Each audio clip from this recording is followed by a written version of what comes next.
అందరికీ నమస్కారం. Welcome to Leo. Andhra Pradesh ప్రభుత్వం ఎట్టకేలకు గంజాయి నిర్మూలనకు సంబంధించి ఒక కీలకమైన నిర్ణయాలు తీసుకుందనే చెప్పుకోవాలి. ఏదైతే నిన్నటి రోజున ఆంధ్రప్రదేశ్ రాష్ట్ర హోంమంత్రి అనిత గారి అధ్యక్షతన జరిగినటువంటి మీటింగ్లో నారా లోకేష్ గారు, అదేవిధంగా గిరిజన శాఖ మంత్రి గుమ్మడి సంధ్యారాయణ గారు, దానితో పాటుగా పలుమంది ఐఏఎస్ అధికారులతో పాటు చాలా కీలకమైన వ్యక్తులందరూ కూడా ఈ మీటింగ్లో పాల్గొనడం జరిగింది. దీనికి సంబంధించి ఆంధ్రప్రదేశ్లో ఇప్పటివరకు యువతని, అదేవిధంగా చిన్న చిన్న విద్యార్థుల్ని సైతం పట్టి పీడిస్తున్నటువంటి డ్రగ్స్ మాఫియాని అంతం చేయాలని పలు కీలకమైన నిర్ణయాలు తీసుకోవడం జరిగింది. దాంట్లో ఇప్పుడు ప్రధానంగా కొన్ని అంశాలు మనం చర్చించుకుందాం. ప్రధానంగా మొదటి అంశానికి వస్తే, ఎవరైతే గంజాయి విక్రయిస్తున్నారో వాళ్ళకి ప్రభుత్వం అందించేటువంటి సంక్షేమ పథకాలన్నీ కూడా కట్ చేయాలని చాలా సీరియస్గా వ్యవహరించాలని చెప్పేసి నారా లోకేష్ గారు చాలా సీరియస్గా నిర్ణయం తీసుకున్నారని చెప్పుకోవాలి. ఎవరైతే చాటుమాటుగా గంజా అమ్మేటువంటి వ్యక్తులు కానీ, కొంతమంది గ్రామాల్లో, కొంతమంది అదేవిధంగా పట్టణాల్లో కూడా విక్రయిస్తూ ఉంటారు, వాళ్ళందరికీ సంబంధించి ఒక డేటా రూపొందించి వాళ్ళందరి మీద కఠినమైన చర్యలు తీసుకోవాలని చెప్పేసి నారా లోకేష్ గారు ఇప్పటికే ఆదేశాలు జారీ చేశారు. దానితో పాటుగా ప్రధానంగా చెప్పుకోవాల్సింది, ఇప్పటికే ఉన్నటువంటి ఆంధ్రప్రదేశ్ నారోటిక్ యాక్షన్ ఫోర్స్ కమిటీ, దీని పేరును ఈగల్ టీమ్గా మార్పు చేశారు. ఏదైతే ఇప్పటివరకు పనిచేస్తున్నటువంటి ఆ టీం మొత్తం కూడా ఈగల్ టీం కింద వర్క్ చేయబోతూ ఉన్నారు.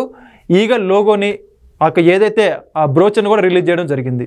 ఇక నుంచి ఈ యొక్క ఈగల్ టీంలు కాలేజీల్లో, యూనివర్సిటీస్లో, అదేవిధంగా గ్రామ సచివాలయాలు, వార్డు సచివాలయాల్లో కూడా ఉండబోతూ ఉన్నాయి.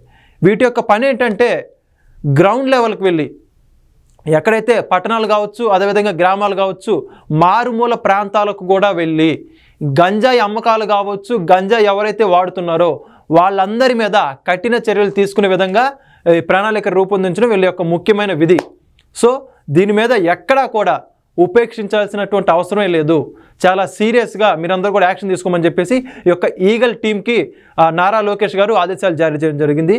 దానితో పాటుగా చెప్పుకోవాల్సింది ఏంటంటే, ఇప్పటికే ఏదైతే కొన్ని చోట్ల ఈ యొక్క గంజాయి సాగు చేస్తూ ఉన్నారో, మనం చూసుకుంటే ఉత్తరాంధ్ర గిరిజన ప్రాంతాల వైపు, వాటికి అధునాతమైనటువంటి టెక్నాలజీ వినియోగిస్తూ డ్రోన్స్, ఉదాహరణ చూసుకుంటే మనం గత కొద్ది రోజుల క్రితం చూసాం, డ్రోన్స్ని ఉపయోగించి ఎక్కడైతే గంజాయి సాగు చేస్తూ ఉన్నారో ఆ యొక్క గంజాయి పంటను కూడా పూర్తిగా దగ్ధం చేయడం జరిగింది. అదేవిధంగా ఇక మీదట రానున్న రోజుల్లో కూడా ఎక్కడైతే గంజాయి సాగు చేస్తూ ఉంటారో వాటన్నిటిని కూడా ఈ యొక్క టెక్నాలజీ, డ్రోన్స్, వీటన్నిటిని ఉపయోగించుకుంటూ గంజాయి సాగును పూర్తిగా నిర్మూలించాలని నారా లోకేష్ గారు చెప్పడం జరిగింది. వీటితో పాటుగా ఎవరైతే యువత, అదేవిధంగా కొంతమంది సోషల్ మీడియాలో ఇన్ఫ్లుయెన్సర్స్గా ఉంటారో వాళ్ళందరికీ కూడా గంజాయి వాడడం ద్వారా కావచ్చు, అదేవిధంగా డ్రగ్స్ వాడడం ద్వారా జరిగేటువంటి పర్యవసాలన్నింటిని కూడా ప్రజల్లోకి బలంగా తీసుకెళ్ళాలి అని చెప్పేసి వాళ్ళ చేత అవగాహన కార్యక్రమాలు ఏర్పాటు చేయాలని చెప్పడం జరిగింది. వీటన్నిటితో ముఖ్యంగా కొంతమంది ఎవరైతే గంజాయి సాగుకు అలవాటు పడ్డారో వాళ్ళందరికీ ప్రత్యామ్నాయమైనటువంటి పంటలు కూడా పరిచయం చేయాలని, వాళ్ళకి ఉచితంగా సాగుకు సంబంధించి పెట్టుబడి కావచ్చు, అదేవిధంగా విత్తనాల పంపిణీ కావచ్చు, వీటన్నిటిని కూడా ప్రభుత్వమే అందిస్తుందని చెప్పేసి ఎవరైతే గంజాయి సాగు చేయాలని నిర్ణయించుకుంటారో వాళ్ళందరూ కూడా ఆలోచన పూర్తిగా విరమించుకోవాలని గుమ్మడి సంధ్యారాయణ కూడా ఒక గిరిజన శాఖ మంత్రిగా ఆవిడ వంతు నిర్ణయం ఆవిడ చెప్పడం జరిగింది. నారా లోకేష్ గారు ఎప్పుడైతే యువగలం పాదయాత్ర చేశారో ఆ పాదయాత్రలో గంజాయి ద్వారా, యొక్క మాదక ద్రవ్యాల ద్వారా నష్టపోయినటువంటి యువత తల్లిదండ్రులు ఆయన దగ్గరకు వచ్చి వాళ్ళ గోడును విన్నపించుకోవడం జరిగింది. ఏదైతే ఎంతో ఉజ్వలమైన భవిష్యత్తు ఉన్నటువంటి యువత ఈరోజు ఆంధ్రప్రదేశ్లో ఈ డ్రగ్స్కి, మాదక ద్రవ్యాలకి, ఈ గంజాయికి అలవాటు పడడం ద్వారా వాళ్ళ బంగారు భవిష్యత్తుని నాశనం చేసుకుంటున్నారని, వాళ్ళ పిల్లలకు ఏదో రకంగా మంచి చేకూర్చాలని, దాని ద్వారా పూర్తిగా వాళ్ళకి మంచి భవిష్యత్తు ఉంటుందని చెప్పేసి నారా లోకేష్ గారికి గంజాయి బాధితులను పడినటువంటి తల్లిదండ్రులందరూ కూడా విన్నపించుకోవడం జరిగింది. ఒక్కసారిగా దీనిపై చలించినటువంటి నారా లోకేష్ గారు దీని మీద కఠిన నిర్ణయం తీసుకుంటాం, మన ప్రభుత్వం వచ్చిన వెంటనే ఈ యొక్క గంజాయికి సంబంధించి కావచ్చు, ఈ యొక్క మాదక ద్రవ్యాలకు సంబంధించి కావచ్చు పూర్తిగా నిర్మూలించే ప్రక్రియ చేస్తామని చెప్పేసి అప్పుడే హామీ ఇచ్చారు.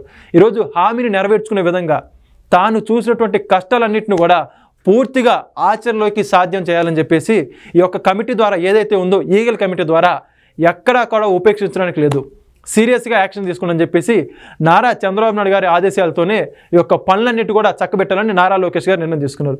సో దీనితో ఇక మీదట ఇప్పటికే గంజాయి మీద ఉక్కుపాదం మోపిందని చెప్పేసి ప్రజల్లోకి బలంగా సంకేతాలు ఇవ్వడం జరిగింది. సో నిన్నటి రోజున తీసుకున్నటువంటి నిర్ణయాల ద్వారా ఆంధ్రప్రదేశ్ ప్రభుత్వం యువతకి ఉద్యోగాల కల్పన లక్ష్యంగా ముందుకు వెళ్తుంది. అంతేకాని ఒక చెడు వ్యసనాలు వీటన్నిటిని కూడా ఉక్కు పాదంతో అణిచివేస్తుందని చెప్పడానికి ఈ కమిటీలో తీసుకున్నటువంటి నిర్ణయాలే సాక్ష్యం. కాబట్టి రానున్న రోజుల్లో యువత ఎవరైతే పక్కదారి పట్టాలని ఆలోచిస్తున్నారో వాళ్ళందరికీ కూడా ఒక భయం కలిగే విధంగా ఈ యొక్క చట్టాలను కూడా తీసుకురావడం జరిగింది. కాబట్టి ఇక మీదట కూడా ఆంధ్రప్రదేశ్లో ఇటువంటి మంచి నిర్ణయాలు ఇక మీదట కూడా రానున్న రోజుల్లో జరగాలని, యువత వీళ్ళందరూ కూడా మంచి దారుల్లో వెళ్ళి ఒక ఉన్నతమైన భవిష్యత్తులో వాళ్ళు స్థిరపడాలని కోరుకుంటూ మరొక వీడియోతో మరొకసారి మీ ముందుకు వస్తాం. థ్యాంక్ యూ, ధన్యవాదాలు.